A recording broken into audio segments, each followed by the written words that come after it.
this is not going to work. And people are saying, and people told me last night, they played together 7 years ago, which we all know. They were both so different. First of all, you had Kevin Durant there, okay, who is a buffer because he was so good and can shoot so well. Secondly, Harden was in his first 3 years, 10 points, 12 points, 17 points a game, coming off the bench. 17. Yeah, but he was coming off the bench, and he would be the playmaker when he and Russ played together. Right. So that sounds good, right? Here's the deal. The NBA was different. The three-point shot wasn't as prominent. So you could have a guy off the ball like a Russ who was a slasher, could score, but couldn't shoot. Just like Miami with D-Wade. If D-Wade had to play off the ball with LeBron in today's NBA, it'd be a problem. And so that everything has changed, not to mention the egos of each guy. I mean, they've both become historic, not great players in this generation, historic. Westbrook's historic with the triple-doubles. Harden's historic, mentioned in the same breath as Wilt Chamberlain and Michael Jordan because of what he's done. So, look, and I know they like each other, they're friends, but CP3 and James, Chris didn't just pick the Rockets out of a hat 2 years ago. He said he and James had been talking. They wanted to work together. And here's the thing, Skip. Tell me when it's my turn. This was a Hail Mary that was... It's arguable that the Rockets were the second best team in the league the last 2 years. 2 years ago, they had the Warriors beat, and Chris gets hurt. This year, they lose to the Warriors, who, when they were, you know, even without KD, with Clay, we all think they would have beat Toronto.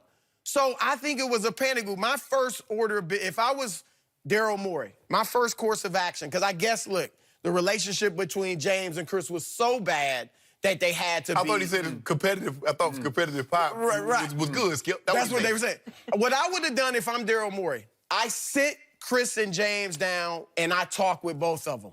Let's work this out. What's the issue? Then if it goes all right, I bring in D'Antoni. And let's see how we can tweak things.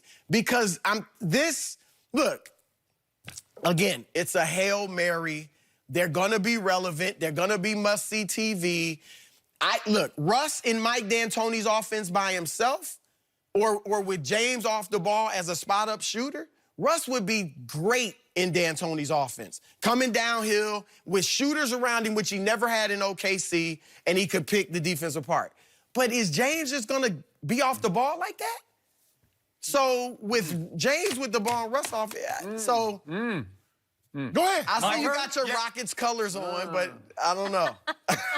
Chris Broussard, could you repeat your opening statement about you talked to 4 or 5 NBA people last night, and what did they all say? Like it. They liked it.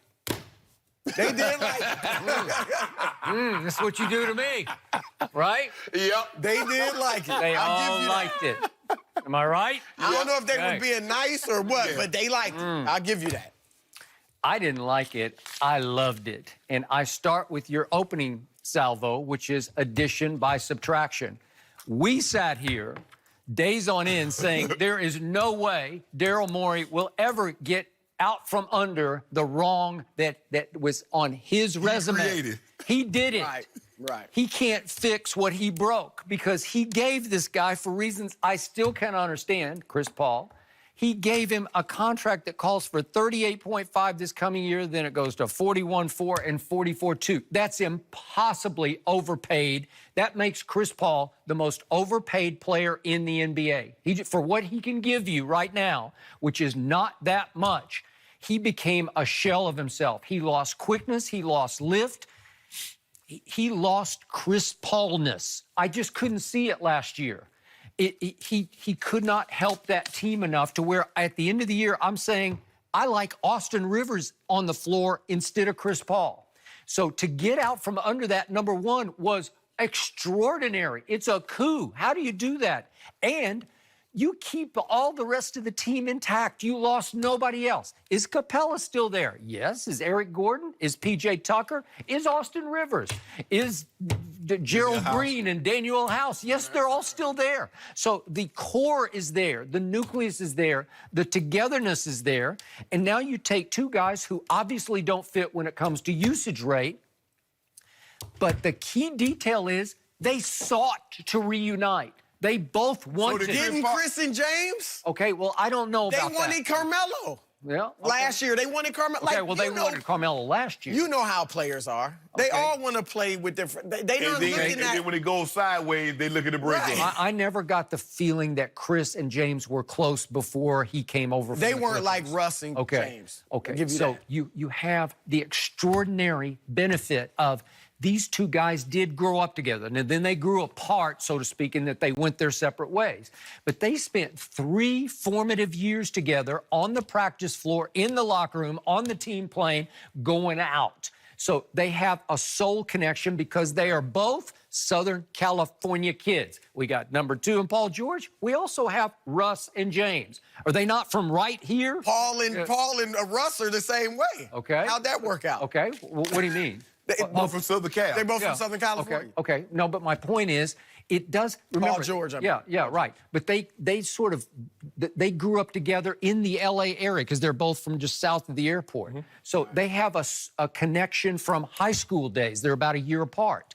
So now you've got that on their resume, and you do have the fact that beyond the usage rate, each of them has led this league in assists.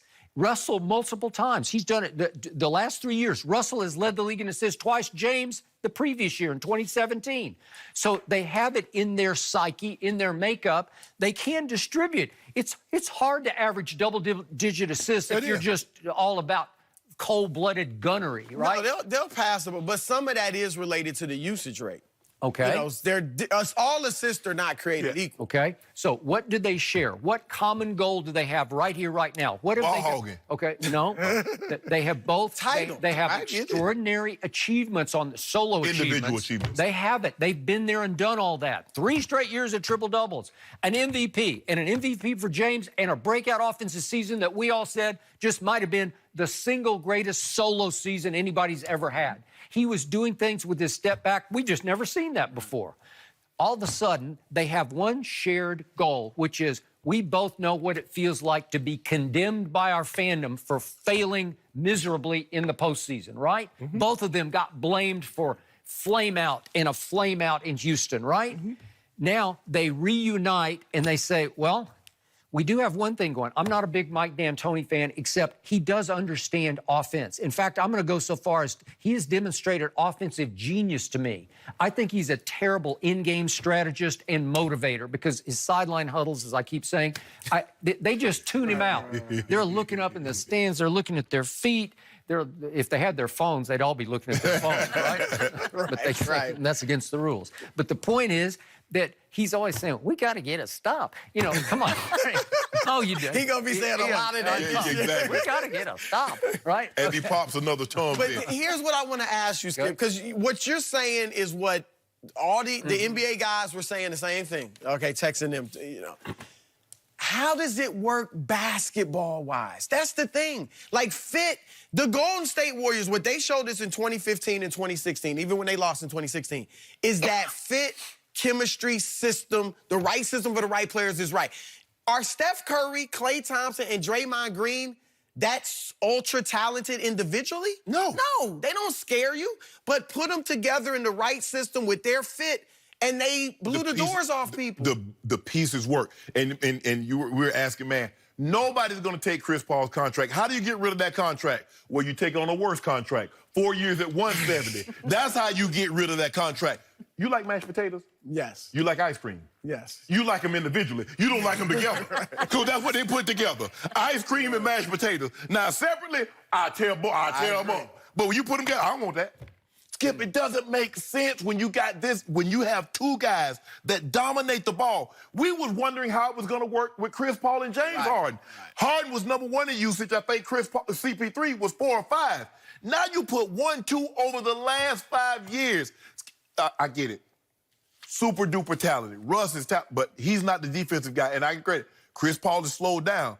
But you think Chris Paul, you know, Russ is aging too, Skip, as we see it. Now, I'm going to check back with you in a year. Maybe 2. And I'm going to see when he got $85, $90 million left on that contract, I'm going to see how you feeling about it. Okay, but he's got 2 high-level, high-energy years left in that body of his, Russell Westbrook does. They just got better. He's better right now than Chris Paul is. And he will be better for the next 2 years than Chris Paul will be. Let me ask you a question. Mike D'Antoni's offense and the way Daryl Morey is constructed, what they do a lot of, shoot threes. Do you know who the worst guy at shooting three-pointers over the last 2 years is? Russell Westbrook. Is that what you want? Now, I know the opposing teams want him to take 10 a game because he shoots 29%.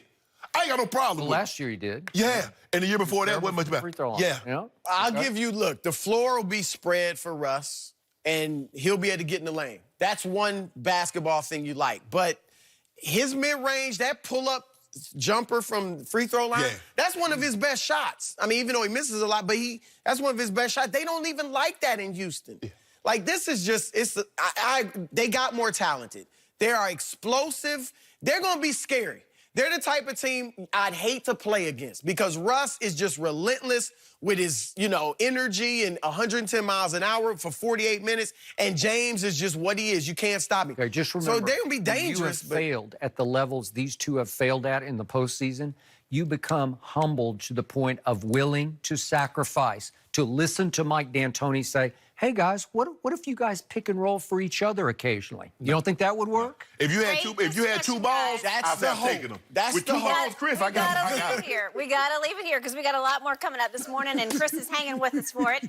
After all these moves in the NBA, who should be the favorite? That's These easy. three are going to weigh in on that up next.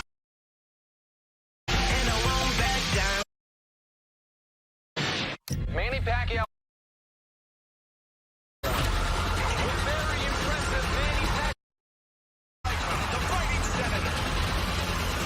Pacquiao, Thurman, July 20th, live on pay-per-view. Order now. You've